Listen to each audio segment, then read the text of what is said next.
today's lab, we're going to determine the molar volume of a gas at standard temperature and pressure from laboratory conditions. And we're going to use the reaction of magnesium, which is a solid metal, with hydrochloric acid to produce hydrogen gas and magnesium chloride. So based off the number of moles of magnesium react, we'll know how many moles of hydrogen gas was produced. So since magnesium, the strips of magnesium we're using are so small, we can't get much data from just weighing the strip that we're using. What we did is we weighed out 1 meter of magnesium and found that it weighed 1.46 grams.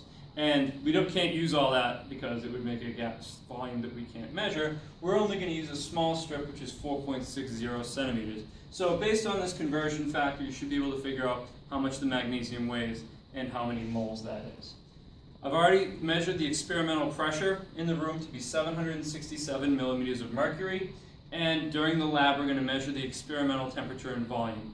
And from this information, what we're going to be able to do is use the combined gas law to figure out what that volume would be at standard temperature and pressure, 760 millimeters of mercury and 273 Kelvin.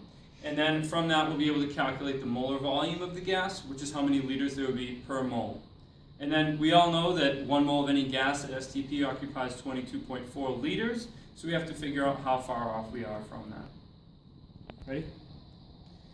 So now I've taken the liberty of filling this eudiometer with 7 milliliters of hydrochloric acid, that's 6 molar, which should be more than enough to react with all the magnesium I'm using.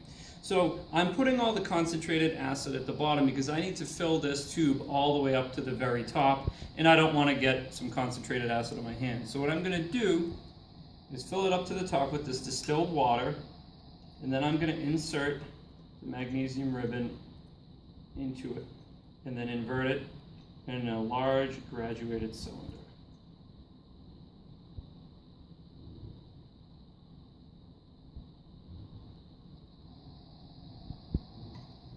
Okay, so I've wrapped the magnesium ribbon in some copper metal, which is a lot less reactive, so I don't have to worry about that contributing to the amount of gas being produced. The magnesium, which should not be there by the end of this. So I'm going to insert this, and I'm going to invert it and place it into this large graduated cylinder. And if you look closely, you can actually observe the hydrochloric acid working its way down to the magnesium ribbon. And by the time it gets down there, you're going to start to see some gas bubbles being produced by the magnesium. At which point this reaction is probably going to take another 15 to 20 minutes, so we're going to pause the video, let the reaction go to completion, and then once it's done, we'll record the final volume of the gas. So I just want you to be able to see the reaction starting, and then we'll fast forward a little bit.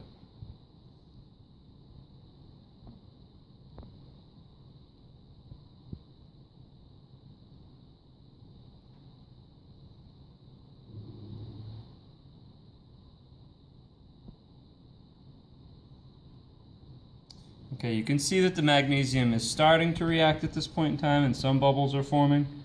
The rate is going to pick up rather rapidly once enough hydrochloric acid works its way down.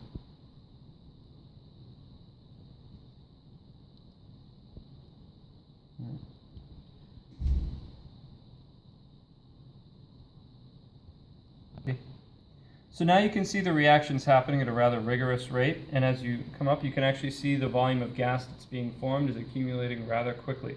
So we're going to let this reaction go until all the magnesium's been consumed, and then we'll record our final volume of the hydrogen gas we're making.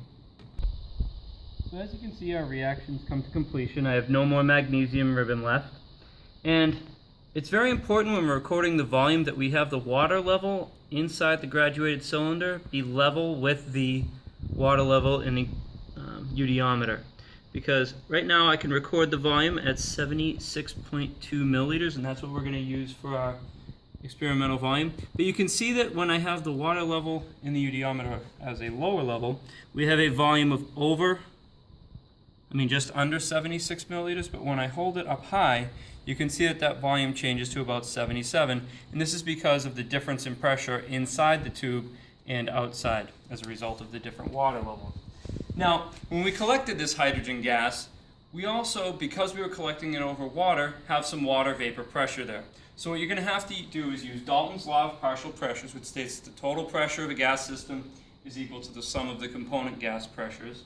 I've looked up the pressure of water vapor at our lab conditions and found that the water vapor pressure would be 21.1 millimeters of mercury. So we have to subtract that from the experimental pressure to get our pressure of dry hydrogen gas. You're going to have to do that when you plug in your P at experimental conditions. And again, from that, you're going to calculate the volume that it would be at STP, and then calculate the molar volume by dividing by the number of moles of hydrogen gas you've made, that you'll figure out using stoichiometry. And then we'll calculate the percent deviation or percent error from our known volume of a gas at STP, known molar volume of 22.4 liters per mole.